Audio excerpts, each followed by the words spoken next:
வணக்கம் மக்களே, யூஆர் வாட்சிங் in and out cinema with me Divya.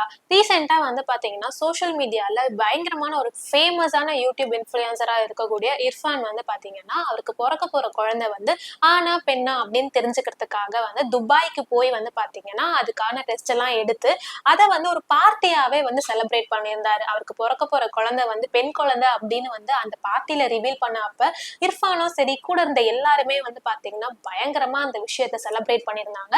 இந்த வீடியோ பாத்தீங்கன்னா வழக்கம் போல அவர் சோசியல் மீடியாலே ஷேர் பண்ணியிருந்தாரு. ஆனா ஷேர் பண்ண கொஞ்ச நேரத்திலேயே பாத்தீங்கன்னா அவர் மேல கேஸ் ஃபைல் பண்ணியிருந்தாங்க.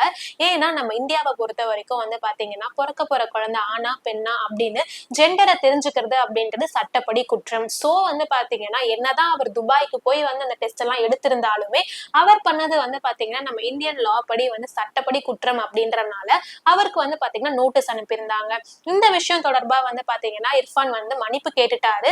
ஸ்டில் பாத்தீங்கன்னா என்னதான் அவர் மன்னிப்பு கேட்டிருந்தாலுமே அவர் மேல சட்டப்படி நடவடிக்கை எடுக்கப்படும் அப்படின்ற மாதிரி சுகாதாரத்துறை அனௌன்ஸ் பண்ணியிருக்காங்க. இதுக்கப்புறம் பாத்தீங்கன்னா என்ன மாதிரி ஆக்ஷன்ஸ் இர்ஃபான் மேல எடுக்க போறாங்க அப்படின்றதெல்லாம் வெயிட் பண்ணி தான் பார்க்கணும். என்ன இருந்தாலும் பாத்தீங்கன்னா குழந்தைங்களோட ஜெண்டரை தெரிஞ்சுக்க கூடாது, ஆனா பெண்ணா அப்படின்னு தெரிஞ்சுக்க கூடாதுன்னு சட்டம்லாம் இருந்தாலும் அதை பாத்தீங்கன்னா தப்பா யூஸ் பண்ணி அந்த குழந்தைய கருவிலேயே அடைக்கிறது தான் பாத்தீங்கன்னா ஒரு தப்பான விஷயம். அந்த குழந்தை ஆண் குழந்தையா இருந்தாலும் பெண் குழந்தையா இருந்தாலும் அதை பயங்கரமா செலிப்ரேட் பண்ணிட்டு இருக்க ஒருத்தர் மேல இப்படி கேஸ் ஃபைல் பண்றாங்களே அப்படின்ற மாதிரியும் சில பேர் சொல்லிட்டு இருக்காங்க.